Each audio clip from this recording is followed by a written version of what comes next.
A very good morning, dear students. I wish you all are safe.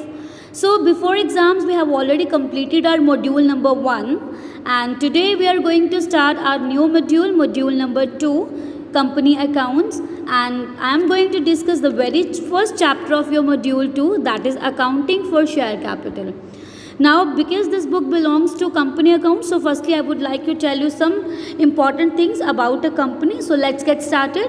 So, our very first point is a company is an artificial person existing in the eyes of law and distinct from its member. See, students, company is an artificial person.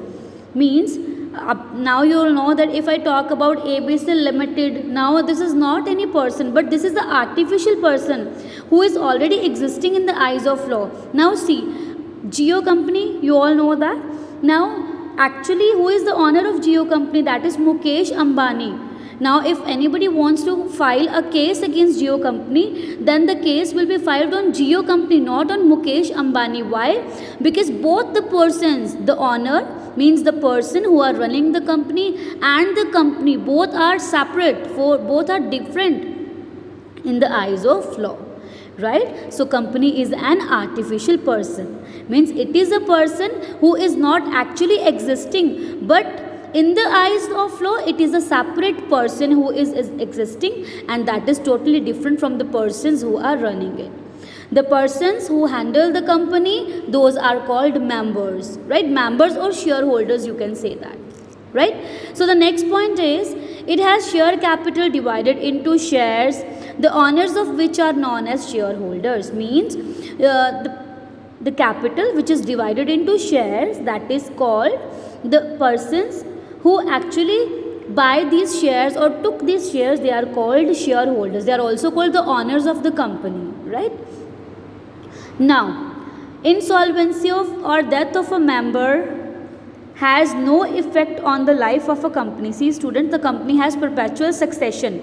Perpetual succession means if anybody is coming in the business or anybody is going out the business, then the company has nothing to do with. Company will go forever, right? So the death or the life of a person doesn't affect the working of the company.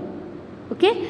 So now our next topic is types of company.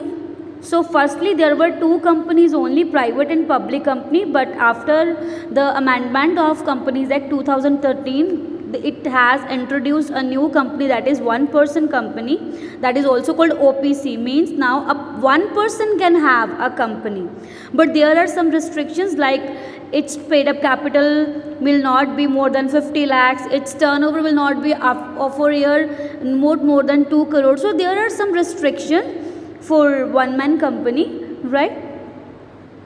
Now the main thing that we have to discuss is private company and public company. See, students, for this let's have a look at the table. So for public company, the minimum member must be 7. Means in order to start a public company, there must be 7 members at least, right? The next is private company. For private company, there must be 2 members. Okay. Then directors. Then a public company must have 3 directors, and a private company must have minimum 2 directors. Right. Then maximum number, it has no limit. There may be number of members, it doesn't matter for in case of public company, but in case of private company, the number must not exceed 200. Okay.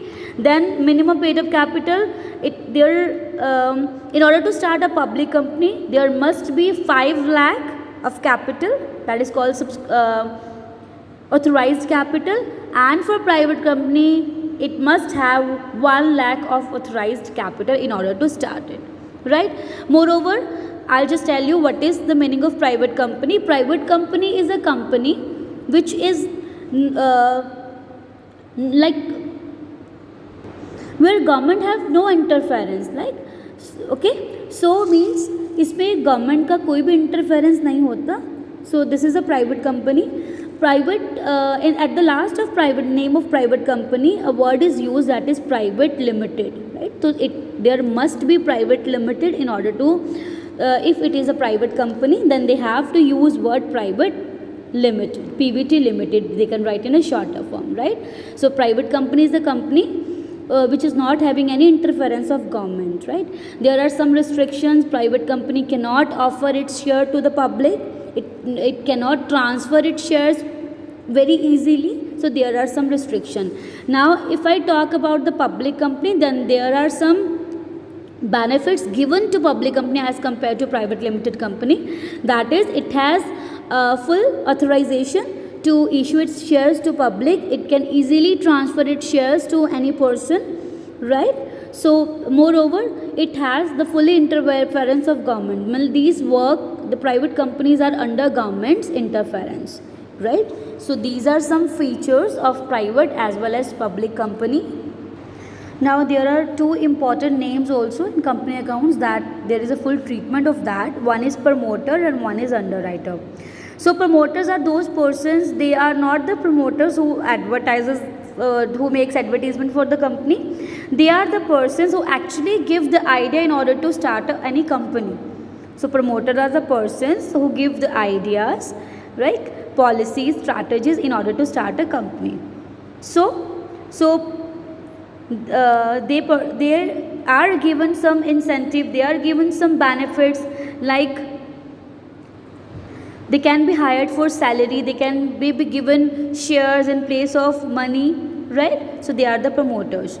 Now underwriters are those persons who took guarantee to take the shares if the shares are not subscribed by the public, right? You all know that share capital, basically what company does, it issues its shares to public for subscription in order to have arrange funds from the public, right?